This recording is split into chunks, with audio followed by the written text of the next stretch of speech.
what you need, yeah. Man, I got it, wow. Hey everybody, welcome to another edition of Box Seats. This is the show we talk about sports with comedians. Let's get ready to bring them in. My man Howie Bell's in the building. How you doing, sir? What's going on, good brother? How you feeling, man? I'm doing A-okay on this beautiful Tuesday afternoon. Yes, Let me bring in filmmaker Jason Hayes. Jay, how you doing, sir? What up, fellas? Good to see you guys. How you guys doing so far? How you guys holding up today? Hey, it's real nice out here today, man. I mean, it's about what? It's 84 degrees in Brooklyn right now, man. It's beautiful. Wow, 84? Damn, it's 76 here in Boston. Okay, 84 degrees. What's the temperature in Detroit? It's about 80 here in the D. Okay, wow. I guess we missing out. It's cold up here. It's cold up here. All right, man, we got a lot of stuff to talk about. So I want to dive right in because at the end of the day, it's always something to talk about. It's always something to talk about. Howie Bell put you in the position, man, and let's get ready to get this started.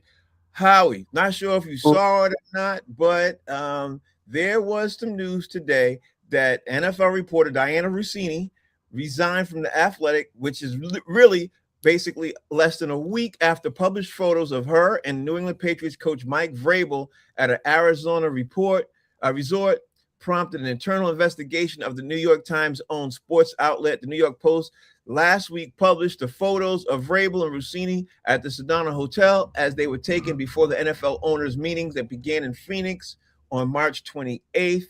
Crazy thing is, Howie, they both are married to other people. Again, we talked about this about being in the hot tub. Howie, I couldn't be in no hot tub with another one. I just couldn't do it. My wife would kill me, especially if the news, if it got published out, me seeing in the hot tub. And then it kind of seems like that Mike Vrabel got outed as one of her sources. You know what I mean? Like, yeah, because they have that, which nobody knew. They have a really, really well, obviously rapport. So what's your take on? I'd say so. I said they have a real good, damn good report. Yeah. What's your take on Diana Russini feeling the pressure and resigning today? Oh man, this love thing, huh? Is it really love? There's a lot going on. You know what I'm saying? The University of Michigan ex-coach, he getting ready to get sentenced too, coming up for his little soiree ordeal. No jail time for him, Playboy. Yeah, he looking like 6 months, they said, for misappropriation of a telephone device. But that's another story. But listen, man, I don't know, bro. It looks like it's so. Is he gonna resign from whatever he's doing? Because that's my question. You know what I'm saying? That's definitely personally, he should resign too. Why is it just her? You know what I'm saying? I mean, that doesn't make sense. Because obviously he has a position. You know what I'm saying, in the NFL. You know what I'm saying? He's working for the league. She's working for the league, and they gonna get ready to go to a meeting. They coming out together out the room. They both should be fired, shouldn't they? I don't know. Yeah, that's what it sounds like to me. Off the first, my first thought. And then we're not gonna get into the marital stuff, what they got to deal with at home. But at the least, they should both lose their positions or whatever they're doing. Yeah, I don't necessarily agree with that one, but I do agree that they should be outed and everything else. But I don't even think that she should be resigned, because I said this before. What you do in your personal time shouldn't have anything to do with your job. I don't care who you are. It shouldn't, but you can't have relationships with a fellow employees, so to speak. You know what I'm saying? She's a reporter. He's an NFL. But they're not. Yeah, they don't work for the same place. They don't work for the same thing. Why not? They got to report. Why not? You know what I mean? Like, why not? That's what I'm saying. Like, why not? She's in the news. He's in the NFL. She reports about the NFL. They're not. If they both worked for the NFL, I could see you saying something. But it's still. I get what you're saying, but that's still.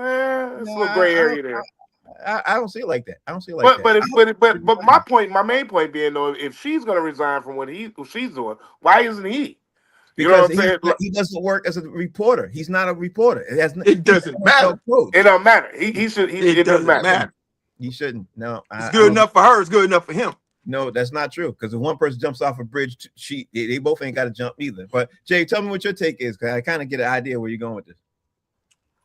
My first thought is, what's up with these Boston coaches knocking down these holes out here, bro? No, it should be getting busted doing it. It ain't like they the only ones. What is up with these Boston coaches knocking down these holes, man? It is holes in Boston. You hear me? If you ain't getting nothing, go to Boston, because they giving it up there.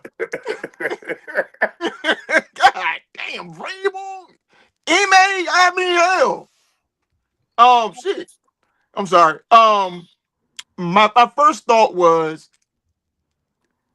where is Vrabel's resignation? If I mean, because listen, she ain't resigning because she was overcome with guilt. She got pushed out the door. We can't have this. You need to resign.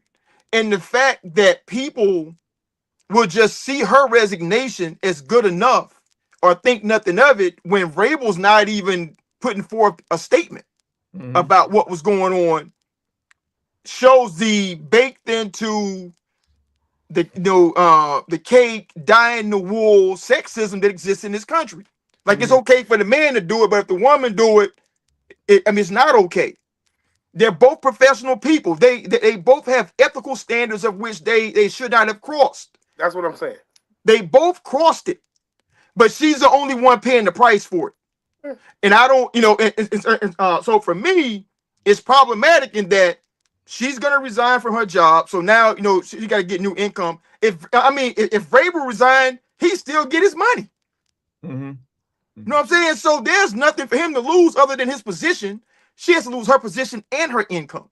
And I want to say it was something else she was doing, that she probably not going to be able to do anymore because of this. So all of the backlash is on Rossini, and Vrabel just gets to go coach the damn New England Patriots. Okay, I just want to say something, and I'm gonna put you guys both equally in. And she shouldn't have to have resigned. She shouldn't have to resign. She shouldn't have resigned, in my opinion, at all. I don't think she should have resigned because, again, the person who released the photos was sneakingly taking the photos of her, and then they put them of her and him, and they put them out with the dry snitching.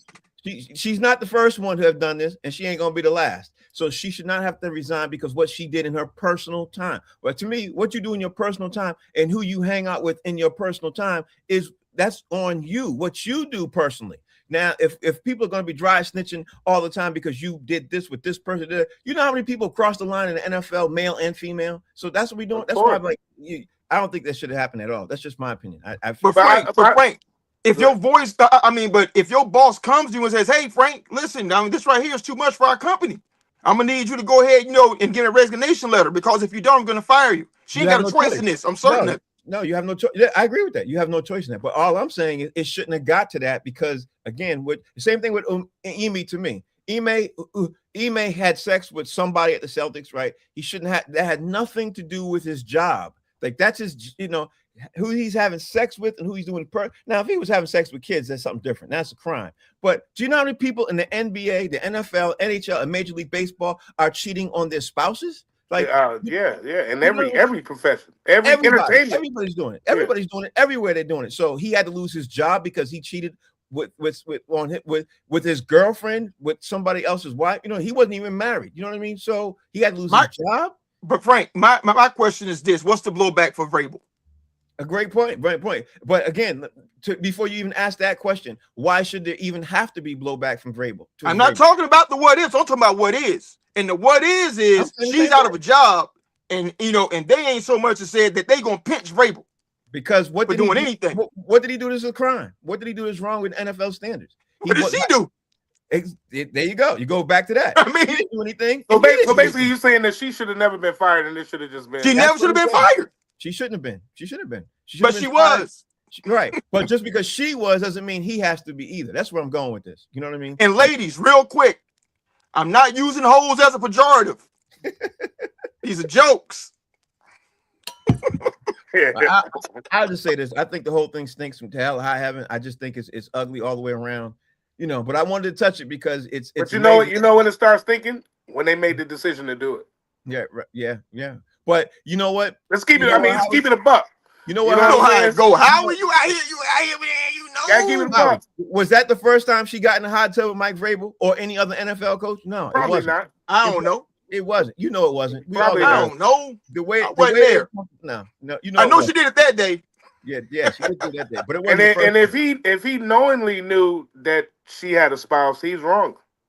But that's another story for another day. Yeah, but see, Vrabel is also a former player too. So that he ain't like a regular wonky, nerdy Right. Didn't touch the field, coach or reporter kind of dude. Vrabel had them hoes, baby, Right. and he's probably from known high him for 20 school plus all the years. way through. Right. Yeah, Right. he probably knew it since he was a player. He probably known her for 20 plus years when he came in the NFL. She was getting you don't know. We don't know. It goes We deep. don't know. We don't know. Yeah, we He don't know. smelled it on. He was like, "Oh yeah." Yeah. Now check out the next story. The next story is something interesting too, Howie.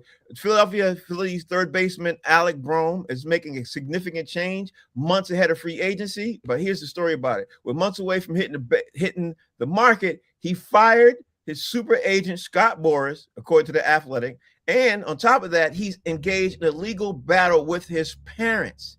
He's seeking a return of $528,000 that he's reporting that his parents withdrew from a brokerage account attached to him in March. So he's suing his parents, and he's seeking $3 million from his parents, and he basically fired his agent because his parents recommended Scott Boras as his agent.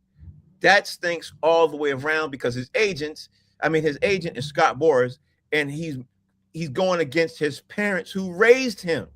Howie Bell, talk to me about how you feel about this one, bro. Yeah, it's weird. I guess with everything you just said, my first question would be, as far as his parents are concerned, if they withdrew money, that means that they were able to, right? They had some kind of access to that account. Right. So that means that, I don't know what the limit would be or how much, you know what I'm saying? But that means that they were legally able to do it. So I don't know what that's about. You know what I'm saying? That part. But them firing his agent in the same way. Maybe, sometimes people just got a whole bunch of shit hitting the fan at one time in their life. You know what I'm saying? This is what this kind of sound like. You know what I'm saying? Like, you just got a whole bunch of garbage going on at one time. And, it's a mess. And he got to figure it out. How, you know what I think? This is what I think. I mean, I thought of all different ways to happen. I think his parents took it upon themselves, went to this joint account, and withdrew the money and didn't tell him, and he got pissed. That's what I think happened. You know what I mean? Because if you have a joint account, you know what I mean.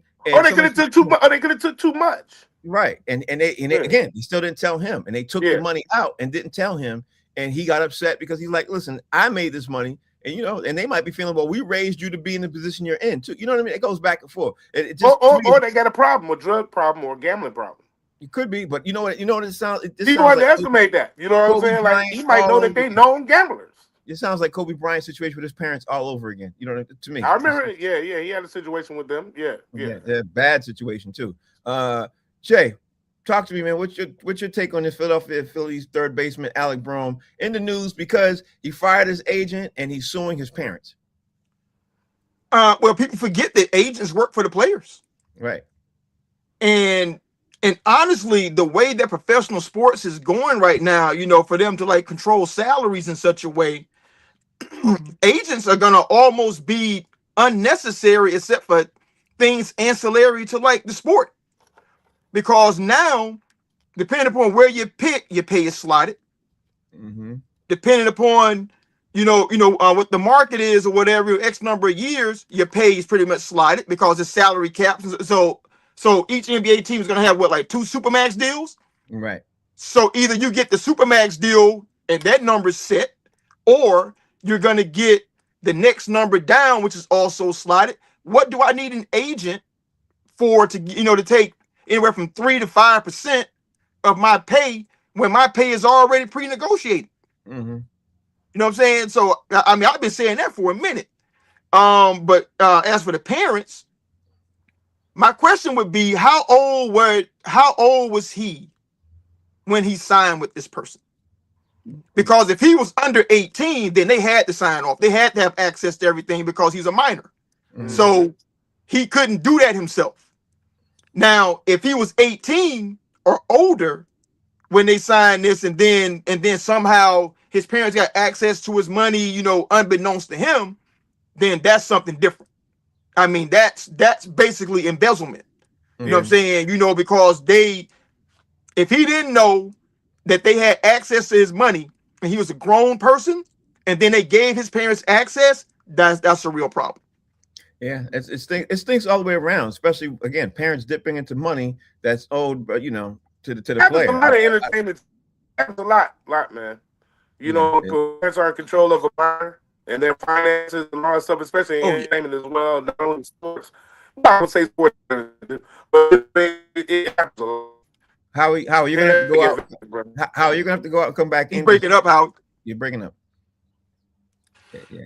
Yeah, Wi-Fi. Yeah, Wi-Fi. Your Wi-Fi What is about- pretty bad. Howie, come back, go out, come back What in. about You still sound bad, Howie, and it looks pretty blurry too. Go out, come back in. Go out, come back in. We ain't going nowhere, Howie. We ain't going nowhere. We right here. Let me remove him from that. All right, Jay, let me finish. Let me keep the show moving because we got to do that, bro. So the next topic I got to talk about is, I'm not sure. I'm sure you're on top of the news, Jay. You're on top of the news. But, UCLA women's basketball team, they're setting records again in the WNBA. The Bruins had 6 players selected in Monday night's WNBA draft, the most ever by one school in a single draft. 5 went in the first round, which was also a WNBA record. Lauren Betts went to the Mystics. Gabriela Huaquez went to Chicago Sky. Kiki Rice went to Toronto Tempo. Angela Dugagic went to the Washington Mystics. Gianna Neekpekins, I know I'm butchering these names, Connecticut Sun. And Clarice Ledger Walker went to the Connecticut Sun. Jay, you got to tell me what you think about obviously the UCLA women's making all of this history, bro, like with these women, going in the first round. So 5 first rounders. I mean, you would think that team won national championship, right? Yeah, they did. Okay. Yeah. Well, now we know why they won a national championship. Yeah. Everybody talking about Dawn got to do better. They had 5 first round draft picks, bro. Mm-hmm. Dawn doesn't have 5 first round draft picks on her team. Nobody did. And that's why UCLA is the reigning champs right now. These things happen from time to time. That's why it was a magical year for them. But it also shows how NIL has changed the game. Because if you got a coach who has a vision for what he or she wants their team to be, they have a system that they know will work, that's theirs uniquely. They can go get players to fit their system. And if they come in and they mesh, if you're a really good coach, sky's the limit. Yeah, UCLA came out of nowhere this year, man. Nobody expected this from them. No. They went and brought some young ladies in who could really play. They grew as a team, and this is the end result. 5 first round draft picks and a 6th pick. That's crazy. And they hit that portal. Howie Bell, give me your thought process on UCLA women's basketball making history again with all these draft picks, like the drafts. That was crazy. That was crazy. Yeah. I saw that. That was crazy. I've never seen nothing like that, actually. You know what I'm saying? Even in men's basketball. I don't think they only got like 10 teams. Yeah. Right. But that's funny. But I still never seen it. You know what I'm saying? And that was kind of sweet. You know what I'm saying? What it's gonna do for UCLA is their program is about to get a lot of people. They're gonna have a lot of girls coming. So Westwood real nice too. Yeah. So that's kudos to them. You know what I'm saying? For that, UConn's about to lose out on some women after what happened with UConn. They about to with Gino? Yeah, I think so. Yeah, they about to lose someone. Some girls who sitting there ready to sign off, I'm sure did not like the way he treated Don Stanley, and they probably going to Don Stanley's team. So, I'm sorry. Some of the black ones he gonna lose out on. That's what I'm talking about. Yeah, that's what I'm talking about. Yeah, the other ones they going to UCLA. That people might be messed up too. You know what I'm saying? But yeah, I don't know. So, how you thought that was historic, huh? Yeah, absolutely. I thought it was historic, man. I thought it was dope. Like I said, I've never seen that in college basketball, in men's either. You know what I mean? So I thought that was incredible. And like I said, that's going to enhance the whole program, for the school. Even for men's basketball, that might still kind of bleed over into their program a little bit, a little more too. You know what I'm saying? All that athletic department stuff kind of hypes up when somebody is a winner. You know what I'm saying? It kind of helps the whole athletic department in all these colleges. So, it doesn't matter what the team is. You know what I mean? So, that's what's up, man. Good for them.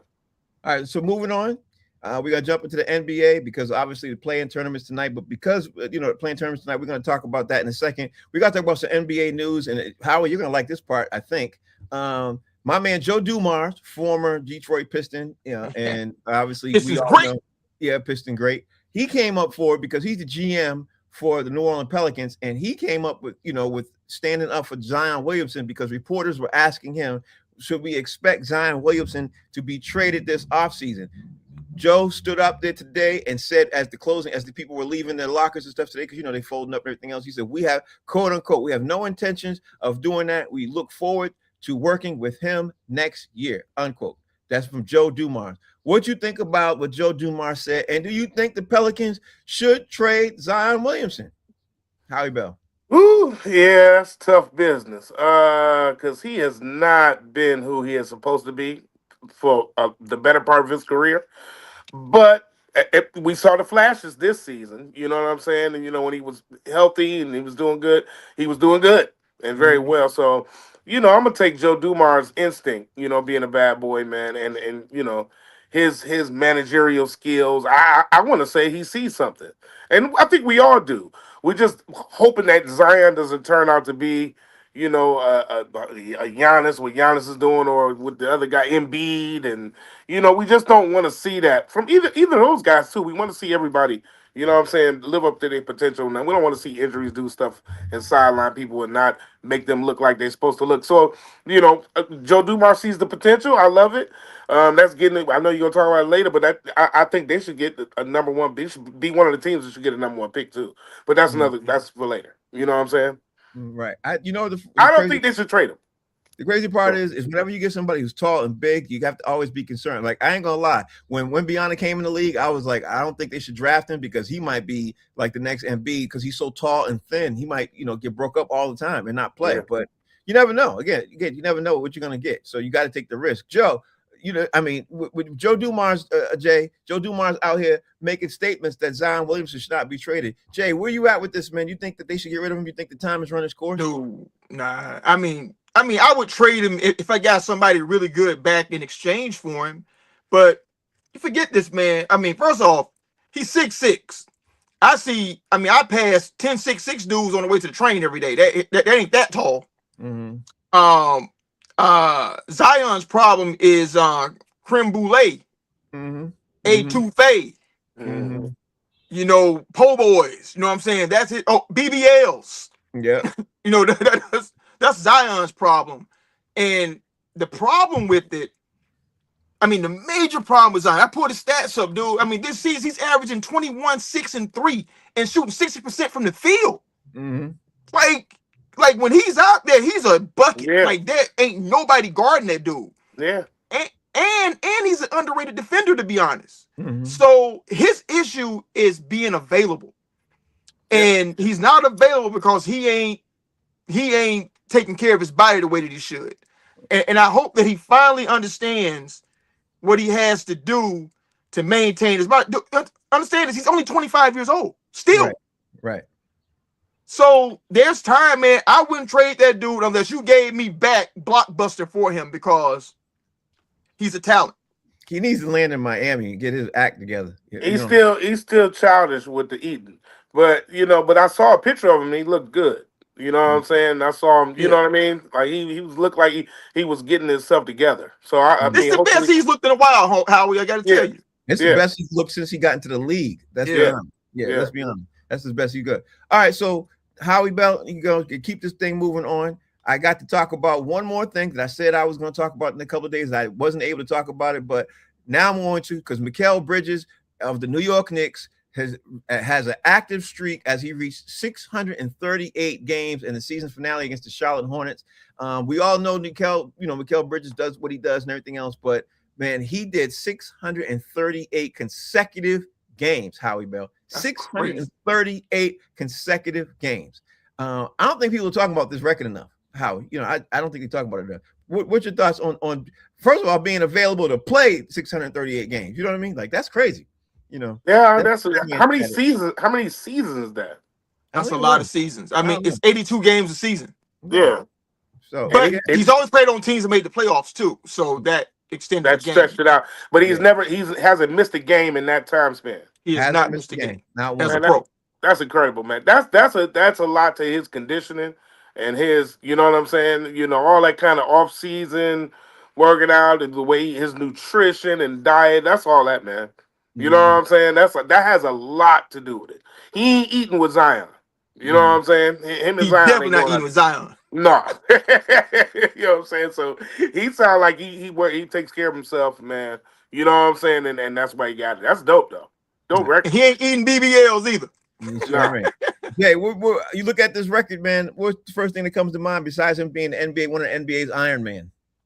First thing come to mind, he weighs 67 pounds, bro. Yeah, that's true. So fans, I mean, if you don't know who Mikal Bridges is, Google him real quick. Yeah, that's true. I mean, he like 67, 68 pounds with his sneakers on. So I think that may contribute, because he's not lugging around a lot of weight. But then, some dudes just genetically gifted. You know what I'm saying? To not get injured, to have the high metabolism, and he's a really good basketball player. Like he doesn't really overexert himself, and he's always in good position. He doesn't take unnecessary risks, like those things, that's gonna get you hurt. So I think all of that, as much as is about condition, I think is how smart he is about his approach to the game, to be honest. Honestly, he's one hell of a shooter too. Like you can't not sit down and say he can defend, bro. Oh my God. He can outright defend. Yeah, he can defend, and he's a bucket too. That's one dude you do not want to leave open on the perimeter, boy, because he will knock him down. All right, Howie. Now's the time we got to talk about the NBA. We got to talk about the NBA play-in tournament because tonight's games is the Hornets versus the Heat and the Suns versus the Trailblazers. But first, let's dive into the Hornets and the Heat because the loser gets eliminated, Howie. The loser gets eliminated. Hornets, Heat. What's your take on this, Howie Bell? Ooh-wee. I'm going with the Heat, man. You going with the Heat? I'm going with the Heat. You know what I'm saying? I'm going with the Heat. I think they can. I think they can dust them off. I think the Hornets are good, but they tried to fight Detroit, and I don't like that. And I just want the Heat to go ahead and take them up out of there real quick. Take them up out of there. Nip it in the bud. Yeah. Detroit don't respect them. You know what I'm saying? So from my point of view, you know what I'm saying. But they're a good team. But they're gonna. But the Heat is better, and I expect the Heat to do their job. Okay, you expect the Heat to do their job. Okay, so let me flip the script and see what Jay is talking about. Jay, Hornets versus the Heat. What's your take on this, bro? I'm going Heat because they're more experienced.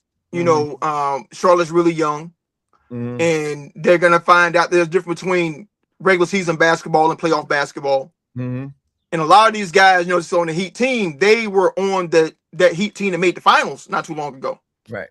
So they are battle tested when it comes, to the NBA playoffs. But it's gonna be a tough game because I don't think them young boys really care about too much, and they can go out there and play their games. I'm going for the record. I'm gonna be pulling for the Heat because I don't feel like dealing with the Charlotte Hornets because the loser, the Charlotte Hornets is gonna be a tough assignment for anybody, and I think the Charlotte Hornets are gonna win. I really do. But I'm pulling for Miami. So for the record, that's what I'm going for. Howie Bell. He got the better coach. Go ahead. Yeah, we'll see because the loser goes home. But the next game, other game tonight is the Phoenix Suns versus the Portland Trailblazers. Phoenix Suns versus the Portland Trailblazers. Howie, I'm gonna be planted to see this one. Phoenix Suns versus the Portland Trailblazers. Who you think is going to move on? You know what I mean? Even though it's not elimination for either one of these teams, because but keep going. Yeah. Howie, what you think? For tonight, I don't know. Maybe I'm gonna go. My head says Phoenix Suns. Okay. You know what I'm saying? I'm thinking the Suns can pull it off tonight, and I don't know what's going to happen next. I think Phoenix can do it tonight, and it's tight. You know what I'm saying? I'm ready for that game too. I think Phoenix is going to do it too. I think so too. Let me ask you, Jay, where you at? You got Phoenix, you got Portland.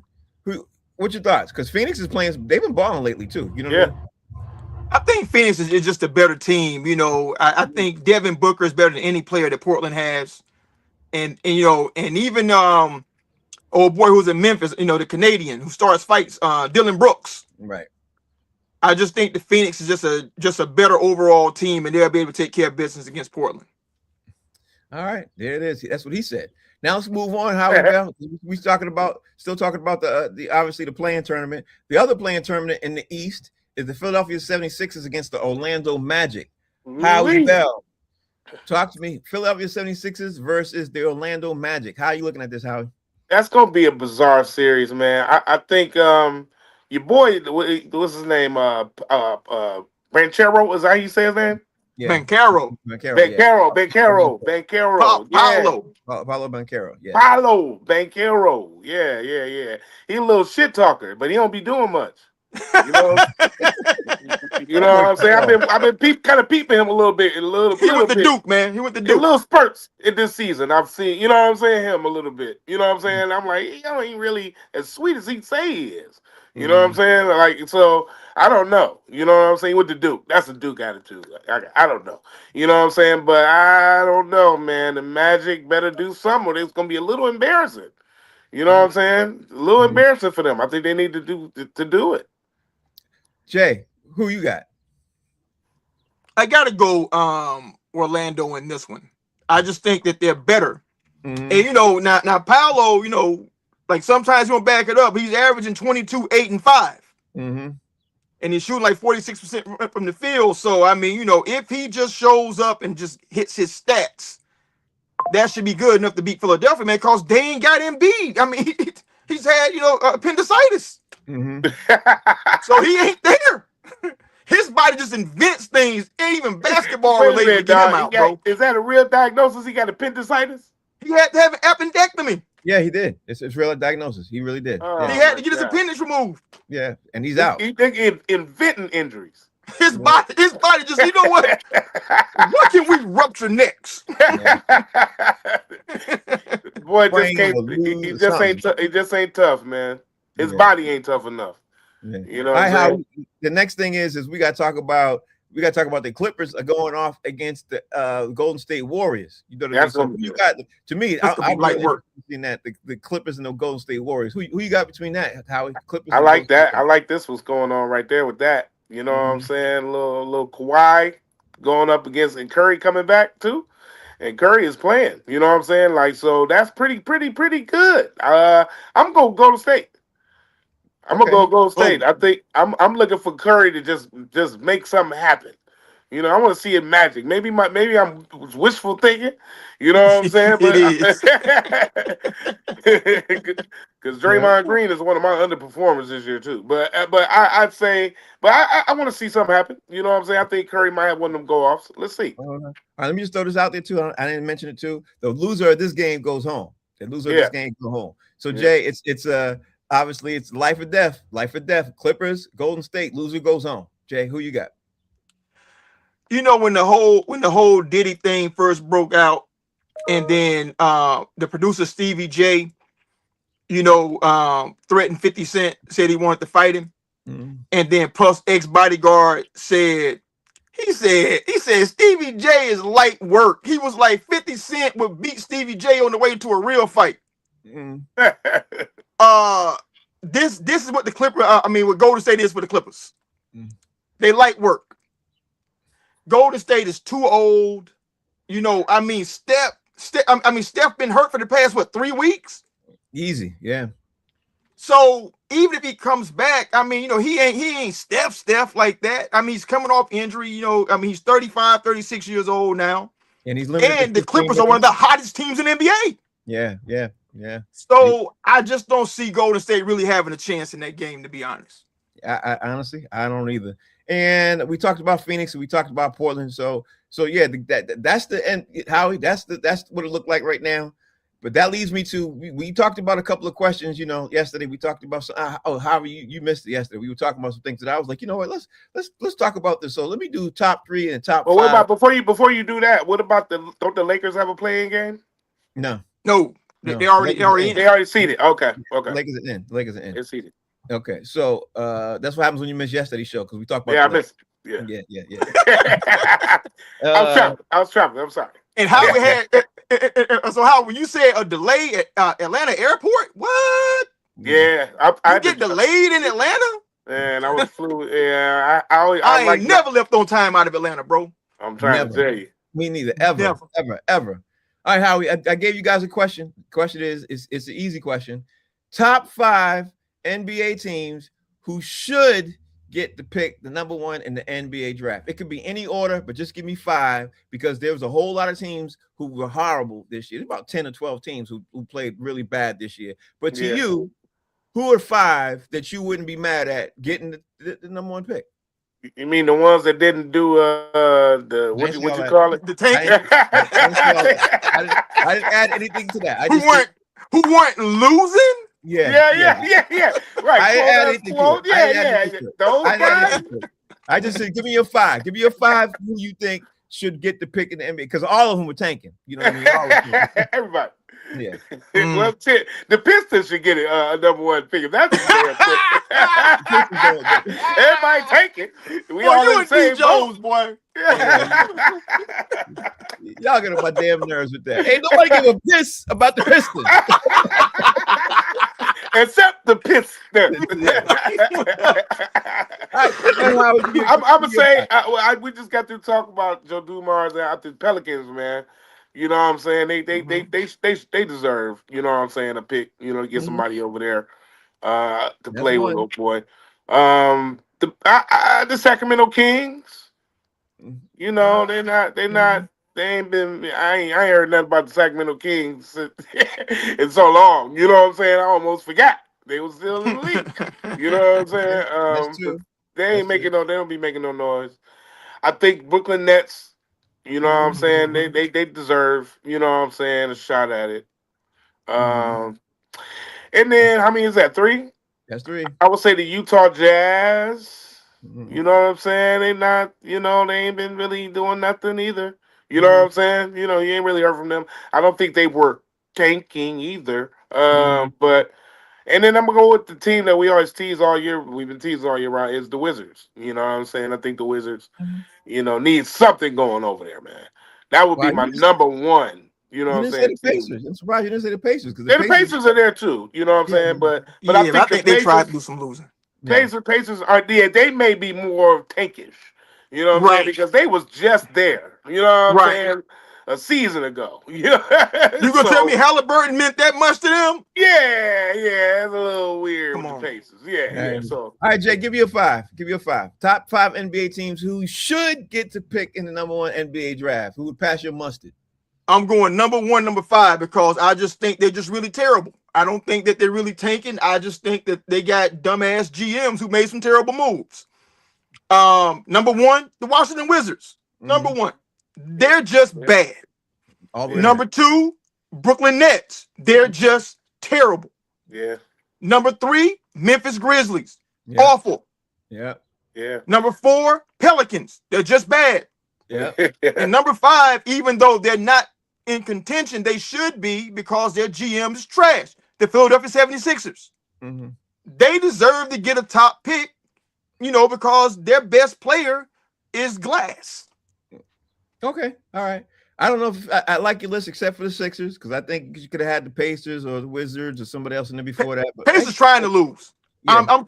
The Pacers and the Kings, I'm convinced, are trying to lose. I think there's a lot of teams who are trying Look to lose. like 76ers might take a little bit though. Yeah. All right. Okay, Howie, that gave me that question. So now I wanted to ask you the next one. All right. This is what's crazy about this next question because I was looking around the league and I was like, you know what? I got to ask this question. So, Howie, the question is, give me a top 3 NBA star players who underperformed this season and was extremely disappointing, and they had been dope, you know, previous. You know, like they dope, and you expected something more, and you're like, what's up with this NBA? Like, what's going on with these dudes? So what happened to Paul George? He's on he got suspended for like some kind of doping, you know, some kind of. Never said what it was. But I mean, that's a guy who was always in the. You know, you always heard his name. We heard Paul George's name. Jesus, you know what I'm saying? Seemed like it's so long ago. And he plays for who, Howie? 76ers. The 76ers. That's why they deserve to get a top pick, Frank. Hey, I think 76ers might have been taken, man. I think they playing games. They got Paul George. He ain't doing nothing. You know, at least he underperformed or was disappointing, like you say. All right, so give me 2 more. I'm gonna say Draymond Green, man. Draymond Green was it seemed like he didn't drop a couple notches. Like his game that kind of fell off, even from a defensive standpoint. You know what I'm saying? That could be because of Steph being out, and that was his guy. Another thing, you know, other factors. But Draymond seemed like he kind of lost a step or two. You know what I'm saying? And that could be age. That could be other things involved in that too. You know what I'm saying? But I always expect for Draymond to hang. Now they got a chance to do something special in the play-in too, so we'll see.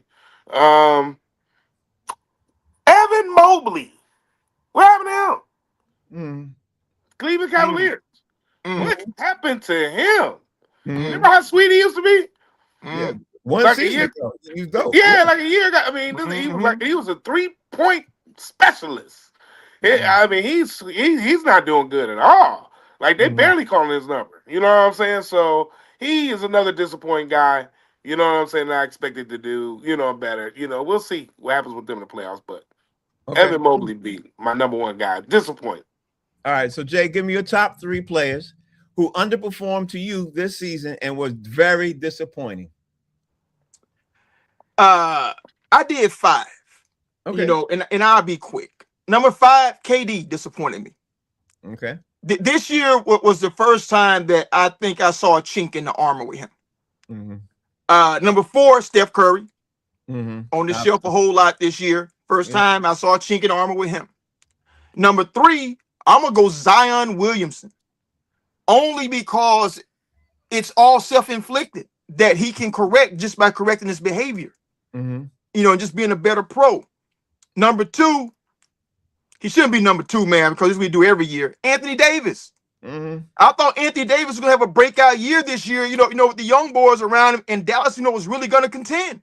Yeah. Instead, they got their GM fired, and they're back picking like in the top like 5 or 6 picks. That's crazy. Mm-hmm. And number 1 for me, because he's stealing money, Miles Turner. Mm-hmm. Miles Turner just played in the NBA Finals last year for the Indiana Pacers, of which he was integral to what they did. Yeah. Mm-hmm. They let him walk because they say, I don't think you're worth that money. Milwaukee pays him $25 million a year. He gets the money and he goes and he averages 12 points and 5 rebounds. Mm-hmm. Yeah. And shoots 44% from the field as a big.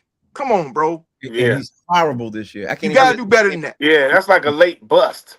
Yeah. I mean, it's definitely a bad signing. Yeah, once he got his money, he turned into a whole different player. Another topic I wanted to ask you, I don't know if I sent this to you guys, but it's a question I heard today. I saw it on social media. So I was like, let me ask the guys this question because I thought it was a good question. And I saw it with a couple of ESPN reporters. So Howard Bell, what's the difference between a good NBA player and a great NBA player in 2026? I saw this question to a couple of other NBA players, Jalen Rose, for example. He gave me his answer. I liked his answer, but I wanted to see what your answer would be, Howie Bell. Again, difference between a good NBA player and a great NBA player, specifically in 2026. I hate to say it, man, because I'm cut from the old school cloth when it comes to a lot of these sports. You know what I'm saying? But I think a great NBA player in 2026, you got to know how to shoot a 3-pointer, man, and be consistent at it. And you know what I'm saying? I think that separates, because you can do all the other stuff. You can defend, but man, the 3-point game has gotten so significant in the NBA now. You gotta shoot that joint. You gotta be consistent at making it too. And I think that is what separates a good NBA player and a great NBA player. They can consistently knock down the deep ball. Okay. In 2026. That's your in 2026. Yeah. That's the game to me. Yeah. That's the game. Jay, as a former ball player yourself, what's the difference between a good NBA player and a great NBA player in 2026? To me, a good player is somebody who's really good at one thing specifically. Like you can be really good. Like you can be a really good defender. You can be a really good shooter. You can be a really good 3-point shooter. You can be a really good rebounder. If you're just great at either one of those phases of the game, you can be a good player. But to be a great player, you gotta be able to have all of that. You gotta be able to score 25 plus with ease. With a high percentage. You don't need to shoot with volume. You got to be a decent rebounder. You got to be a better than average defender. And you got in a pick like Howie, you got to have that 3-point ball in your arrow in your quiver. It's got to be. You got to be able to score at all 3 levels effectively and consistently because that makes you unguardable. So if you can't defend, get 25 plus kind of easily, by NBA standards because you can score in all three phases of the game, then I don't think, you should be considered a great player. All right, let me. White Chocolate's in the conversation today. He jumped in. White Chocolate, I'm going to ask you this question: what's the difference between a good NBA player and a great NBA player in 2026? And Jay gave a great answer. Howie gave a good answer. Jay gave a great answer. And they both know basketball, so I'm not going to expect the highest thing from you because you're not, you don't love basketball like that. You love hockey like that. But give me your best answer. What you could say. The two things I could say is, can you guys hear me? Yeah. Okay. The two things I could say is A, they have to be not only the best player on their team, but they have to elevate the guys around them. That makes a great player. In addition to everything that Jay said about, being able to score, rebound, Joker is like on another level as a great player because he can do all three. Good players would be guys that, they can only do one or two things great. Like, a guy might be a great defender and get a lot of blocks and steals, but if he can't score, then he's just good. You know what I mean? Mm-hmm. So that's my thing is that they have to be great in multiple phases of the game, and they have to elevate the guys around them and make them better. Right. Okay, so Howie, let me switch back to you since we're still talking about the NBA and everything else, man. Yeah, I want to add one more little note to that. So before we move off topic from good and great player and the differences, most players in the NBA are good anyway. Most of them, they're all good. Yeah, they're all. You know what I'm saying? Yeah, they're all good. You know what I'm saying? So they know most of them know how to do all of the basics. What makes you great, and the reason why I brought the 3-pointer, because you said right now in 2026, that is the way the game is. So right now, it's all based off that. I seen dude right under the basket, kick it right back out for the three. That is what they're doing now. So all teams are doing this. So if you can knock that down and do all of the other things like Jay's saying, but that comes already though. So if you can hit that three consistently, you're going to be great because that's what it boils down to, man. To me, and that's all. I'm going to reiterate that. But Howie, I'll say this: I think that OKC may be having NBA teams rethinking that calculus because they don't shoot a lot of threes. Like most of the scoring the Shea does is in the mid range and in the paint, and and a lot of their players score the same kind of way. So if they keep running away with the league every year, playing the way ball used to be played, and not so much three focused, they may get I think the whole league is going to recalculate that, like recalibrate. Yeah, right. Golden State could be. Golden State is the one who set off all those 3-pointers. They won all those championships by shooting the threes, and then teams started saying, "Okay, well they did that, we could do that." You know what I mean? That's where we are. Yeah. So not recognizing that Golden State had two of the greatest 3-point shooters in the history of basketball, in Steph and Clay. Right. Like, yeah, you can do that if you got the two greatest shooters ever, but if you shooting 33%, what are we doing? Or 35 or 36, or 25. Yeah. All right, that leads me to the flip side of this, man. The flip side is what is the definition of an NBA great coach in 2026, too? Because, listen, I don't know if you guys realize this, but there are a lot of great coaches in the NBA, a lot of them. But because of what's going on in the NBA and what's getting pulled on, and the players buying in or the players not buying in, their lifespan is on a team, on 12 to 15 of them is extremely short. So to me, I wanted to ask this question too, because what's the definition of a great coach? Because obviously there are some great coaches who get fired too fast. Yeah. Yeah. You know what a great coach is to me? Someone that knows how to deal with the cards that they are dealt, how to play with the cards they're dealt. And if you only got this, or you got your players, he's always out, or what have you, injury wise, you got this. If you can keep that together, and you can figure out how to bring the best out of your quote unquote, he used that again, Dre, your quote unquote worst players, then you're a good coach. You're a great coach. Excuse me. You're a great coach.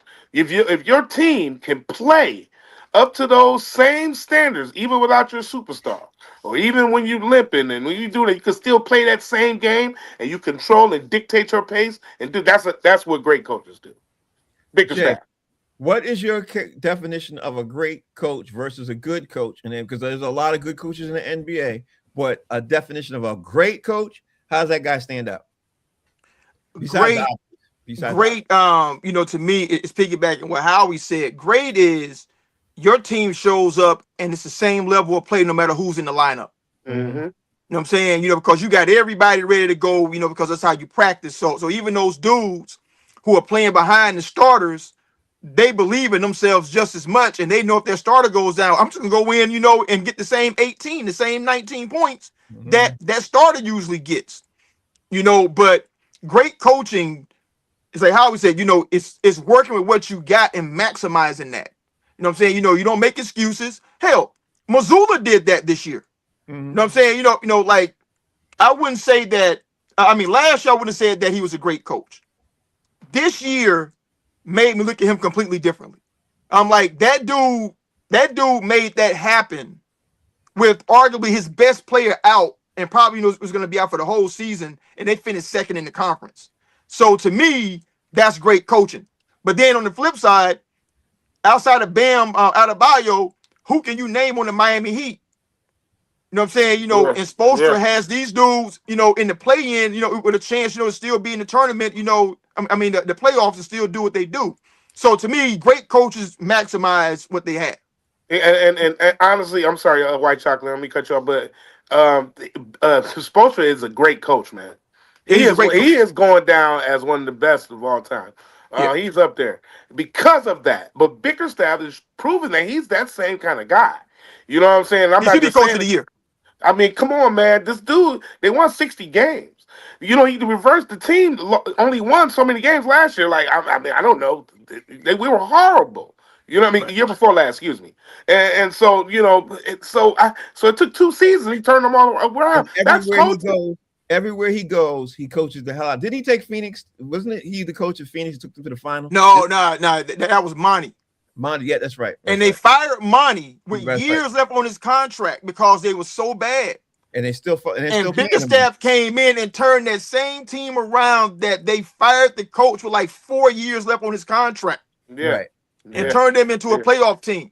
That's coaching. That's coaching. Yeah. And just to add to that, Cade Cunningham, you know, was out for a period of time twice this season. And the team still excelled.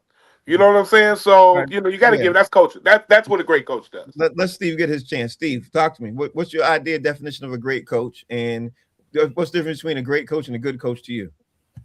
Pretty much everything those guys said, but there's one more thing I'm going to add because now we're living in a different time. You can't beat guys over the head with a bag of hammers anymore. So they're managing egos, and they're managing, you know, the players in a different way to get the most out of them. They're lifting them up more. That's part of it. That's how they get the buy-in for everybody. And I would agree wholeheartedly that Spoelstra is obviously the best coach. The Detroit coach did a great job multiple times. They were missing guys. And obviously Joe Mazzulla, as a Celtics fan, I've been watching them all year long. And everybody points to just Tatum because I've done it too. But don't forget, they lost Porzingis, Al Horford, and Luke Cornett too, all disappeared as salary cap casualties. Right. And they lost 4 of the 5 starters. So Joe Mazzulla had to work with what he had, and you know, for him to be able to get second in the league, you know, I just think that the buy-in and the structure, you know, they have to be structured too. And get the guys to buy in. But, you know, the days of, you know, yelling at everybody and beating them all up, that doesn't work anymore. So the great coaches can maximize and get the most out of everybody they have. Steve, it's definitely managing personalities for sure. Yeah, Steve, you stole my thunder because that's where I was going with this. I was thinking it's about managing personalities because these kids today and anywhere between 18 and 25, they're not talked to the same way that, you know, I was talked to, you know, when I was playing basketball or anybody who played basketball in the 90s. I think a lot of these kids would fold, honestly. That's what I think they would. They would. All right, let me get to this next story in the NFL. I want to get to this because I'm looking at the time. I don't know if you guys ended up seeing this in the story today, but the Eagles general manager, Howie Roseman, he basically came out again and said wide receiver A.J. Brown is going to be with the Philadelphia Eagles. But what he didn't say anything about was there was a recent acquisition of Dontavian. That's how you pronounce it? Dontavian? Okay. So Dontavian Wicks from the Green Bay Packers.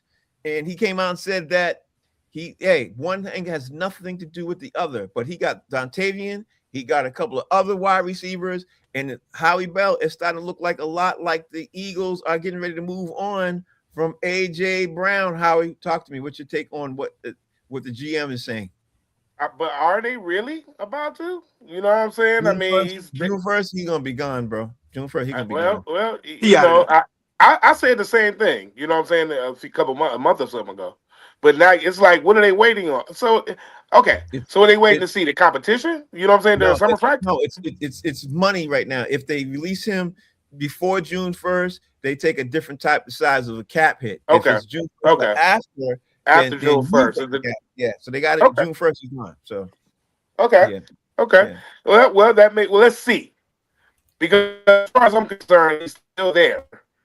You know what I'm saying? And it's breaking up a little bit. So Howie, you're breaking up a lot. Howie, you're breaking up a lot. Can you hear me now? Yeah. Go ahead.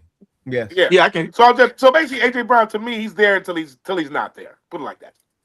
Now you sound like the GM. Now you sound like the Eagles. You sound like Howie Roseman now. Yeah, you sound like Howie Roseman. I don't need no GM answer. I want your answer. Right. Jay, give me the not GM answer of what your take is before the non-GM. Hey Frank, first off, you gotta understand, you from Boston. I'm from down south, you know, and this kid from Louisiana, so I speak fluent Southern black people. Mm-hmm. It is Dontavian. Thank you.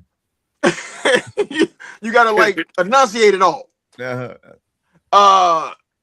And give a non-GM answer. He up out of there. Yeah.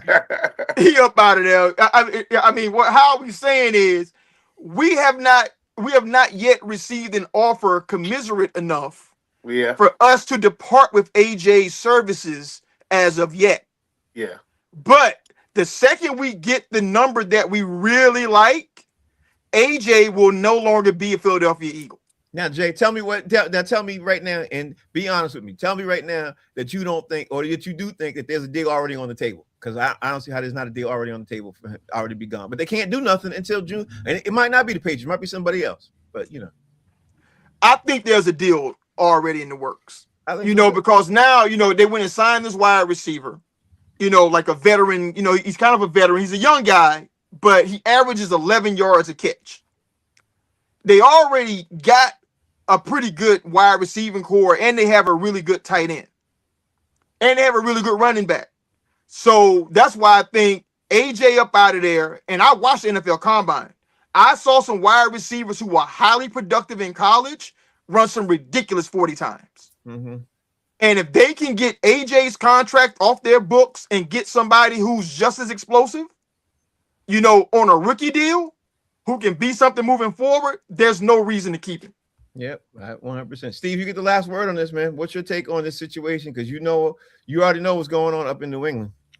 I just looked real quick. The difference between him being traded now is if he gets traded now, the Eagles take a $40 million plus cap hit. And if they trade him after June 1st, it's less than $20 million. Right. And to what Jay said, which we all know, is they're waiting on the best deal. And it doesn't matter if it's the Patriots or anybody else. They want, a number 1, number 2 pick, or they want 2 number 1, whatever it is. Something you guys touched on it earlier with Joe Dumas talking about Zion Williamson, right? What did he do? Praised him. What are you going to do? Throw the guy under the bus? That tips your hand. So they're not going to do anything that's going to tip their hand, and they're going to hold their cards to the vest, and they're going to wait. They're going to wait it out. But I agree that AJ Brown wants out of there, and they probably have something in place where they're like, "Yep, we'll take care of you. You're going to be gone." Yeah, most. And New Orleans is just a terrible place for a dude to love to eat. You know what I'm saying? Yeah. That's just not where you want to be, the bro. food is incredible. Yeah. There's 500 restaurants around that arena. That means I'd weigh about 400 pounds. I went there to the Essence Festival. And Frank, AJ Brown should wind up in Vegas at the Raiders, bro. With your boy, with the new quarterback coming in. I don't know about that one, but okay. Howie, tell everybody. They might have some picks. That's what I'm saying. Tell everybody how they can follow you, Howie. Tell everybody how they can follow you. Hey, man, Howie Bizzell. HOWIEBIZZELL. Make sure you come to Bleecker Street. This Saturday, we back, baby. How we been? Oh, that's this weekend? Oh, okay. This weekend, we back. I'm rolling through. Come on through, man. I got my man Capone coming through. So we in the house, man. We got a really, really special show. If you're in New York, all my New Yorkers, we in the Village this Saturday, 8 o'clock, 144 Bleecker Street. How he made me hungry talk about New Orleans. I went down there at 8 during the Essence Festival, man. I couldn't even move. I couldn't even move. Jay, it was incredible, man. Yeah, it is. Man. It is. Tell everybody how they can follow you, Jay. Follow me at JD Hayes over on Fanbase, man. I'm out here doing this, man. Yeah, and Steve, talk to me. Tell everybody how they can follow you. Follow me and Frank on Boston Straight Shooters on Facebook and YouTube. Tomorrow, we will be starting at 6 p.m. Eastern Standard Time, new time. We got new things happening. We got probably more new guests coming in. Looking forward to seeing if Mike Sean's going to join. Of course, Rodney Perry saying he's going to do a couple of things. I mean, we'll see. We'll see if Rodney's going to come. We're going to see if Mike Sean's going to come. We might even have a couple of other comics coming because now the time is different and it's better for a lot of people. But Box Seats is moving to 6 p.m. Eastern Standard Time. It will be on from 6 to 7 starting tomorrow. We want to thank you guys for watching. We greatly appreciate you all. And hey, we'll see y'all tomorrow. The pregame. Pete, yes, pregame.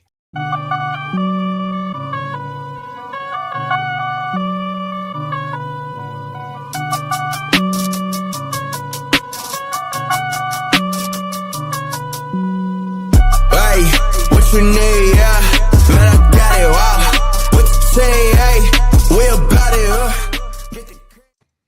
All right, y'all.